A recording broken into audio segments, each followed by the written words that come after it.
17 सितंबर को लेबनान में हिजबुल्लाह के कई लोगों के पेजर और उनके वॉकी टॉकी अचानक फटने लगे।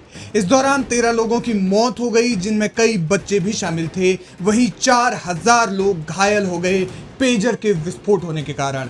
यह घटना 17 सितंबर को हुई और इसके बाद 18 सितंबर को एक और विस्फोट होता है, जिसमें अचानक वॉकी टॉकी ब्लास्ट हो जाते हैं और इन वॉकी टॉकी ब्लास्ट में 14 लोगों की मौत हो जाती है, जिसमें 450 लोग घायल हो जाते हैं। इस हमलों के बाद लेबनान में खासा बवाल हो गया था। दुनिया ने जब यह खबर सुनी तो इस खबर को सुनने के बाद सब लोग चौंक गए। वहीं इजराइल के मंत्रिमंडल ने लेबनान में हुए इन ब्लास्ट पर खुशी जताई थी और जश्न भी मनाया था। हालांकि उन्होंने सिर्फ जश्न मनाया, इस मामले में चुप्पी साधे रखी, कुछ नहीं कहा। लेकिन अब एक रिपोर्ट में बड़ा खुलासा हुआ है और खुलासा ये कि ये हमले इजराइल ने ही करवाए थे और इजराइल इनकी प्लानिंग लंबे समय से कर रहा था। जी हाँ, इसको लेकर एक नई जानकारी सामने आ रही है। हमले का आरोप इजराइल पर लग रहा था, लेकिन इजराइल मामले में चुप था। अब जो जानकारी सामने आ रही है उसमें चौंकाने वाला खुलासा हुआ है।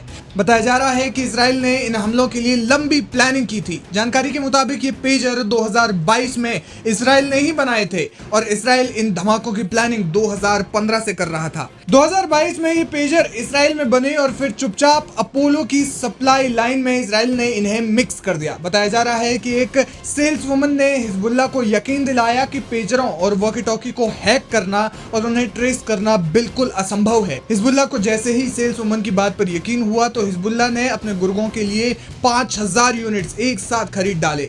यह खुलासा वॉशिंगटन पोस्ट की एक रिपोर्ट में हुआ है। वॉशिंगटन पोस्ट के मुताबिक इस ऑपरेशन की जानकारी किसी इजरायली अधिकारी ने ही उन्हें दी। रिपोर्ट में कहा गया है कि वो महिला हिजबुल्लाह के संपर्क में थी और उसने उन्हें समझाया कि बड़ी बैटरी वाला बड़ा पेजर मूल मॉडल से बेहतर है। लेकिन सिर्फ वॉशिंगटन पोस्ट ही नहीं बल्कि रॉयटर्स ने भी इस मामले में पहले एक रिपोर्ट तैयार की थी, जिसमें लिखा गया था कि लेबनान में जिन वॉकी टॉकी और पेजरों में धमाका हुआ उसके लिए प्लानिंग करीब 1 दशक से की जा रही थी। इन पेजरों और वॉकी टॉकी की बैटरियों में एक खास तरह का विस्फोटक लगाया गया था, जिसका नाम पेंटा एरिथ्रिट्रॉल टेट्रानाइट्रेट यानी कि PETN है। ये एक खास तरह का रासायनिक पदार्थ है जो बेहद खतरनाक विस्फोटक है। विज्ञान की भाषा में समझें तो ये कार्बनिक यौगिक है जो नाइट्रोसेल्यूलोज और नाइट्रोग्लिसरीन के परिवार से संबंध रखता है। इस विस्फोटक को प्लास्टिक के बमों में सबसे ज्यादा खतरनाक माना जाता है, यहाँ तक कि ये RDX से भी ज्यादा खतरनाक है। यह रसायन जितना खतरनाक है, इसे पहचानना उतना ही मुश्किल है। लेकिन सवाल यह है कि इजराइल को इस प्लान को अंजाम देने में इतना समय क्यों लगा।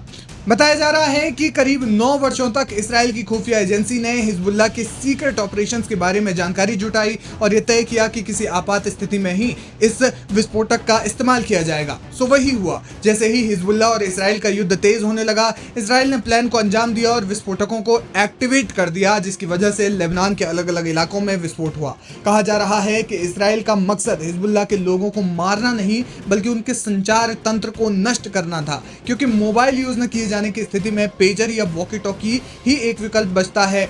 अब अगर उन्हें भी नष्ट कर दिया गया तो संचार तंत्र अपने आप ही बाधित हो जाएगा, जिससे इजराइल को आपातकाल की स्थिति में हिजबुल्लाह के खिलाफ प्लान करना और प्लान को अंजाम देना आसान हो जाएगा।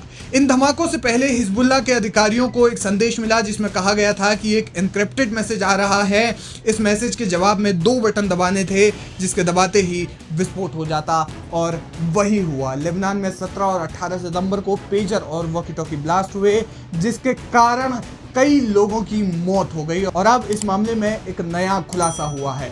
इस रिपोर्ट पर आपका क्या कुछ कहना है, हमें कमेंट करके जरूर बताएं।